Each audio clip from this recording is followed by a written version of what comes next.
Bonjour à tous et à toutes et bienvenue sur la chaîne Reflet de Lune. On se retrouve aujourd'hui pour le tirage du mois d'octobre 2022 pour le signe de la Balance, Soleil, Ascendant, Lune ou Vénus en Balance. Je lance le générique, je fais le tirage et je vous retrouve juste après.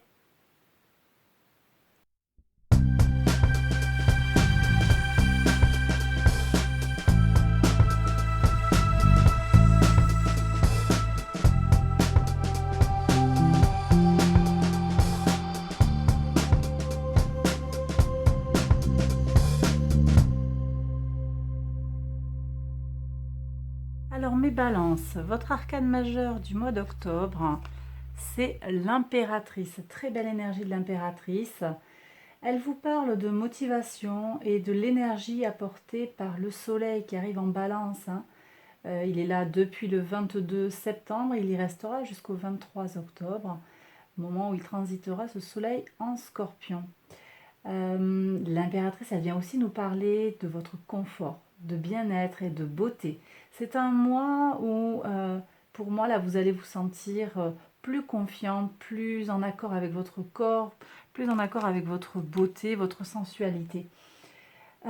Sur le plan des projets, l'impératrice vient nous dire que vous pouvez avoir des idées qui vont jaillir, des projets naissent. Vous avez également de la protection et du soutien, toujours pareil, hein, sur les projets, qu'ils soient personnels, professionnels, créatifs, tout ça. Hein. Et puis aussi, ben, avec Vénus, là, on est avec l'amour, hein, l'amour qui est dans l'air. Et puis Vénus, ça transite fin du mois de septembre, 29 septembre, dans votre signe, mes balances, et il restera tout le mois.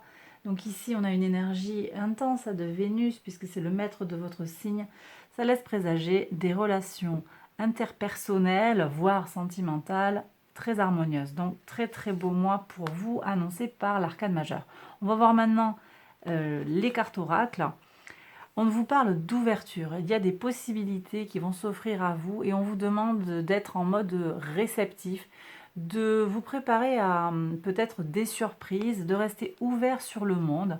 Et on vous demande aussi avec la lune de vous connecter à votre guidance intérieure, de vous connecter à votre principe féminin de réceptivité et également d'aller explorer un petit peu tout ce qui va concerner le cycle lunaire et en particulier la pleine lune. Ici on a une pleine lune.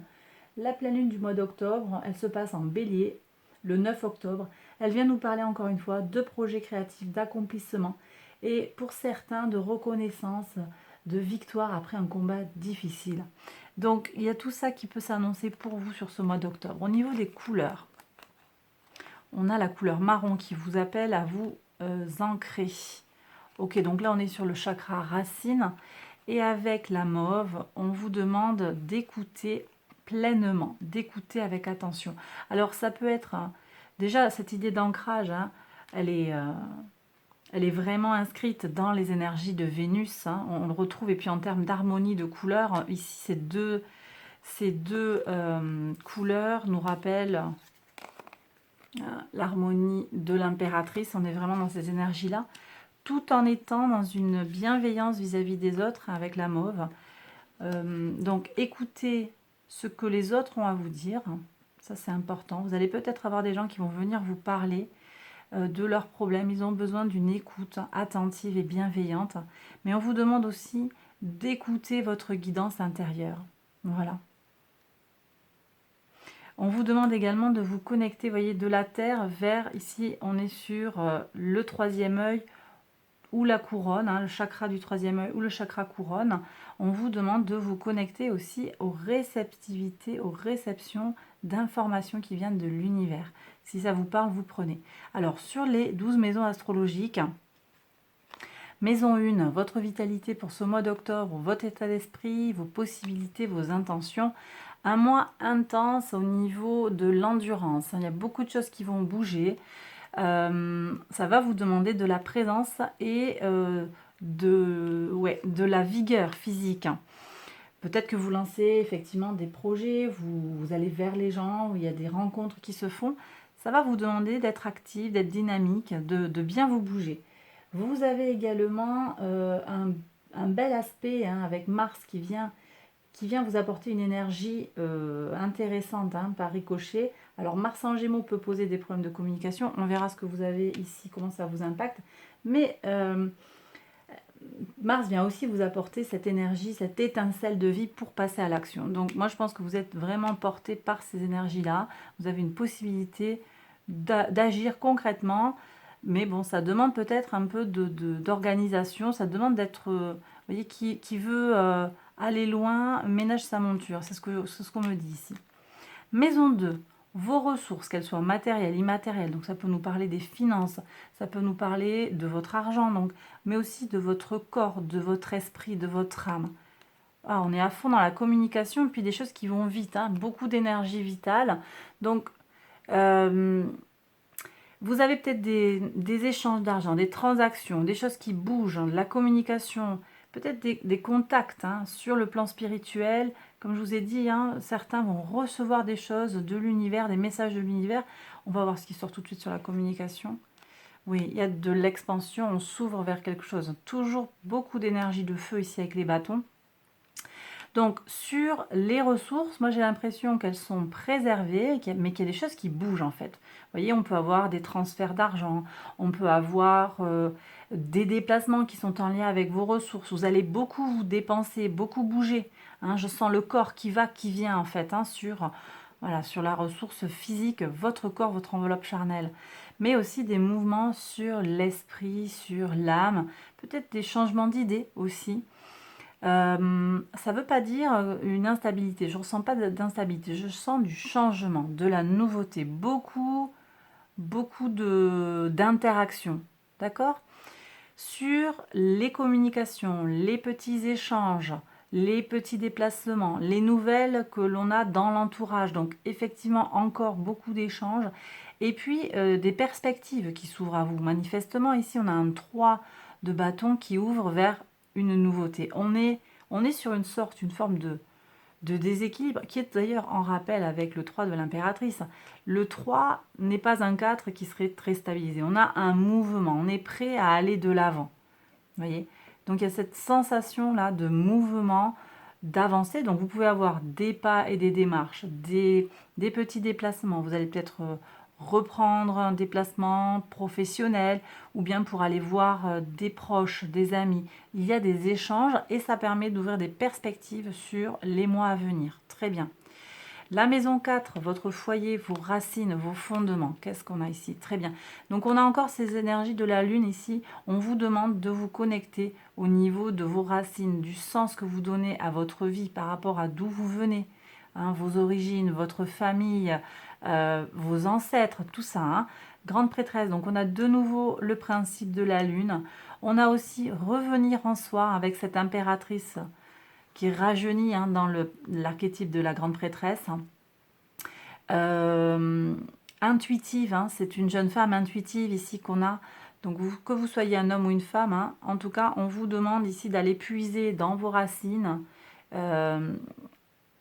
des connaissances, des sagesses, des intuitions, d'accord? Des choses qui viennent profondément en vous et qui vont vous permettre de rayonner à l'extérieur de vous. Maison 5, la créativité, votre enfant intérieur, votre épanouissement personnel, les plaisirs de la vie, énergie du taureau. Donc ici, on est en plein de nouveau avec les énergies de Vénus, hein, par analogie.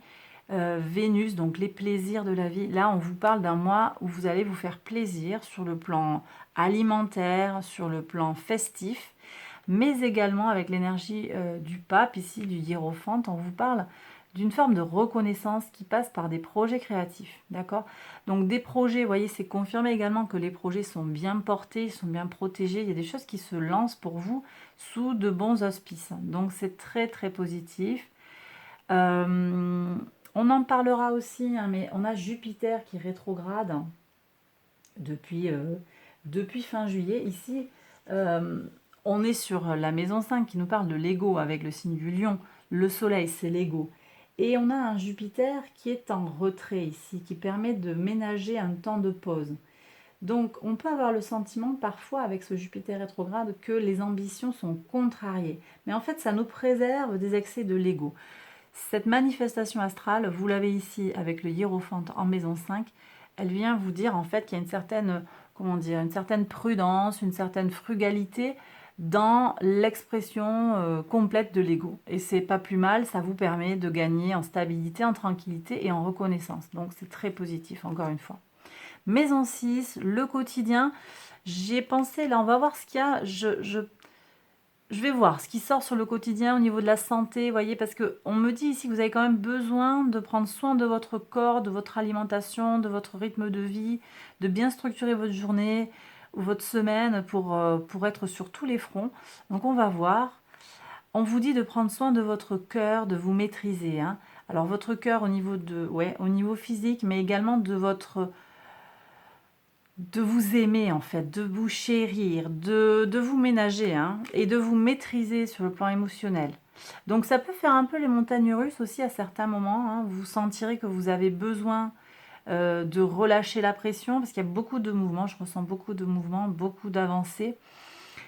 Prenez le temps de vous poser, hein, prenez le temps de mettre un peu, alors on me dit de l'eau dans votre vin pour certains, attention, hein, je vous l'ai dit, Mars en Gémeaux et puis Mars rétrograde en toute fin du mois, le 30 octobre, on en reparlera pour le mois de novembre, mais Mars rétrograde, hein, va peut-être nous amener à intérioriser notre colère, en plus par ricochet, ça peut vous impacter, hein, particulièrement sur le plan astral, hein, Balance Gémeaux, donc maîtrise de soi qui va être recommandée sur le plan quotidien. Ok, voilà. Maison 7, le rapport aux autres, la vie extérieure à vous-même, les associations, les partenariats. J'ai parlé de Vénus, hein, qui est dans votre signe tout le mois. Alors qu'est-ce qu'on a? Bah oui, le chariot. Donc arcane majeur, ça avance, ça avance. Alors on me dit sur le plan des projets en accord avec la famille, que ce soit du sentimental et du professionnel. La famille est incluse dans le projet, ou en tout cas les projets familiaux ne sont pas mis en péril par cette avancée, par ces engagements. Donc ici en clair, ça dit quoi? Ça dit que si vous avez un contrat, ça vous permet d'avoir peut-être plus de rentrée d'argent pour la famille, pour payer les études, pour voilà, tant de choses, pour s'occuper, prendre soin de votre famille comme vous le désirez. Ça peut aussi être très clairement, hein, sur le plan sentimental, sur le plan de la vie à deux, d'une installation ici. Il y a des concrétisations, il y a des avancées. On est en relation aussi avec la maison 4, ici on a le signe du cancer.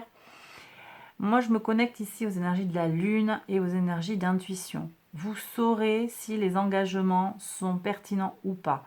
On vous demande d'être ouvert, hein, c'est ce que vous disait l'oracle, et puis de vous ancrer. Et ce chariot, il est un peu figé, hein, avec son bloc de béton en bas, il est un peu figé. Il a les pieds sur terre, ce chariot. Voilà, il avance, il est déterminé, mais il a aussi les pieds sur terre. Et en même temps, il est connecté à la sensibilité de la lune, au service du cocon, du foyer. Donc il y a cette... moi, je ressens ici dans ce chariot la nécessité d'écouter également, hein, qu'on avait avec la couleur mauve. Écoutez, regardez ce qui est dit, observez quand vous allez vous engager.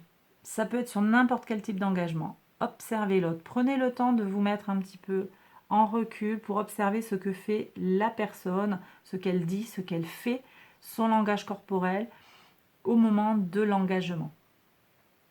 Vous voyez ? Il y a aussi peut-être besoin d'aller regarder dans les papiers, les engagements écrits. Qu'est-ce qu'il y a? Regardez avec attention. Écoutez, lisez bien. La réception, elle doit se faire au service de l'avancée globale. Ça, c'était déjà le message en maison 3. Ok, alors ici, maison 8, les transformations profondes. Qu'est-ce qu'on a ici comme changement qui est annoncé? Alors, on vous demande ici en transformation de mettre les choses dans la balance, et ça c'est votre signe, d'évaluer une situation. Vous avez peut-être besoin d'évaluer, ou au contraire, de ne pas trop tergiverser. Il y a peut-être besoin de se lancer, d'oser se lancer sans avoir toutes les garanties.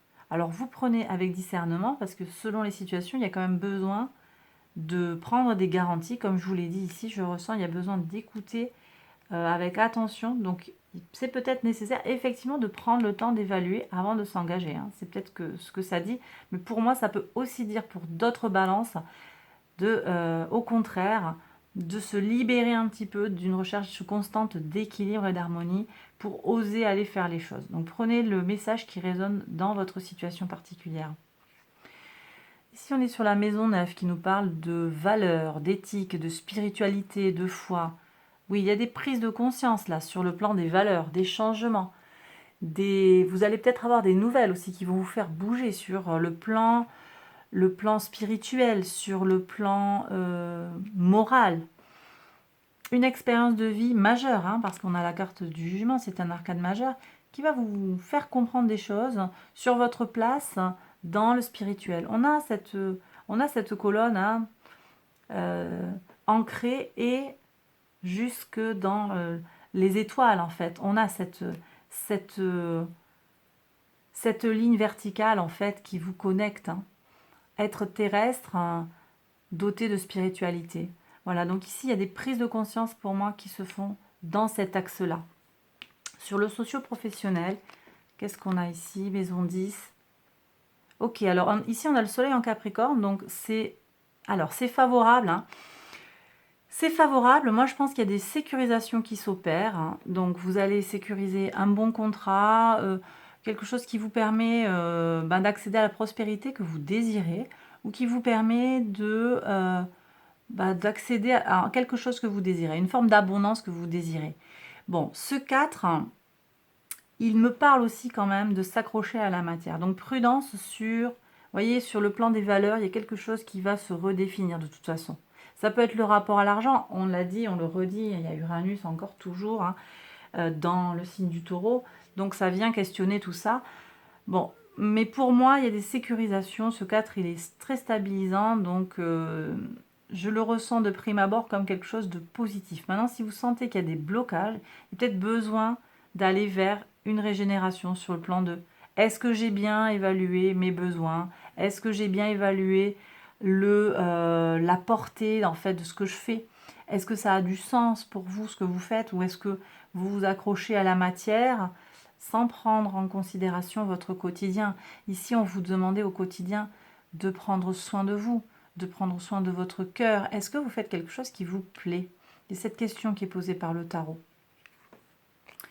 Maison 11, vos projets, vos espérances, votre lien à la communauté. Il y a encore une carte de mouvement ici, des choses qui changent. Alors ça peut changer sur le plan mental en particulier. Le rapport à l'autre, le rapport à la société va changer pour vous. Il y a des avancées. Alors est-ce que c'est par rapport à des nouvelles générales? Est-ce que c'est par rapport de façon plus spécifique par rapport à votre entourage? Il y a du mouvement là, clairement. Il est possible que certains d'entre vous déménagent pour se rapprocher de la famille, c'est possible, pour aller vers un travail qui sera plus en accord avec vos valeurs, avec ce que vous voulez dans la vie. Clairement, on abandonne quelque chose derrière soi. Ça peut être sur le plan des amis, sur le plan du réseau. Il peut y avoir eu des déceptions aussi hein, pour certains. Vous déplacez aussi une partie de vos projets. Vous allez focaliser votre attention et votre énergie sur autre chose. Peut-être que vous abandonnez quelque chose qui n'a pas marché, mais vous allez vers du positif. Hein. Je vous l'ai dit, avec l'impératrice, il y a des choses qui vont se concrétiser et qui vont avancer.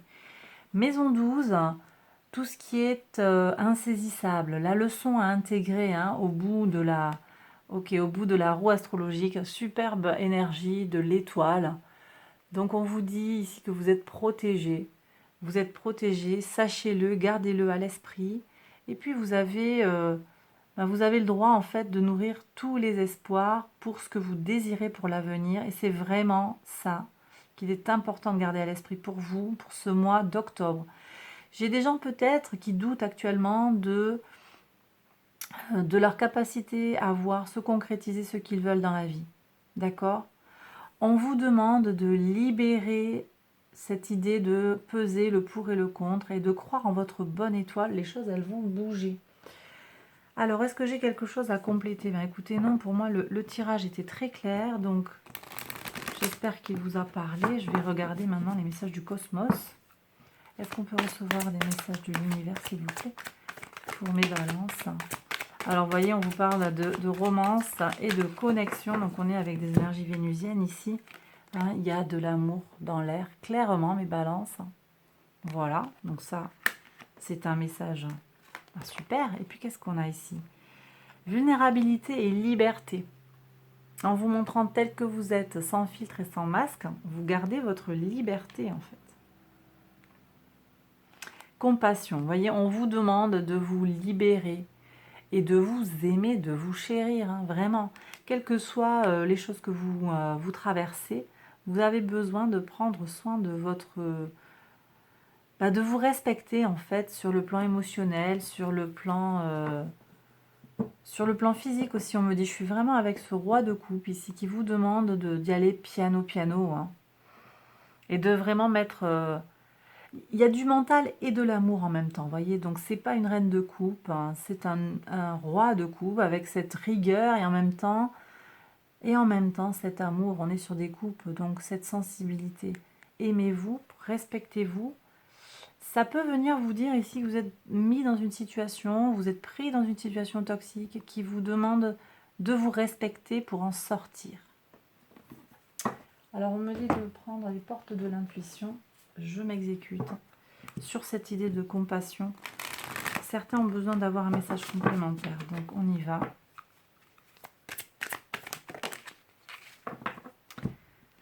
Qu'est-ce que vous avez? La volonté. Soyez volontaire, avancez en appréciant la personne que vous êtes, d'accord? Ne vous laissez pas manipuler ou influencer par des gens qui seraient peut-être jaloux, frustrés ou qui n'ont pas la même vision de la vie que vous, hein, point. Voilà, donc ça va être aussi un moyen pour vous de vous respecter, apprécier la personne que vous êtes, mes balances. Et bien voilà, j'ai terminé le tirage. J'espère qu'il vous a plu et qu'il vous a parlé. Si c'est le cas, likez, abonnez-vous, vous connaissez la chanson. Je vais maintenant prolonger cette guidance par une guidance sentimentale. Je la mets dans la liste Taroscope à la suite dans une autre vidéo. Allez, je vous embrasse très fort, prenez bien soin de vous et à bientôt. Bye bye.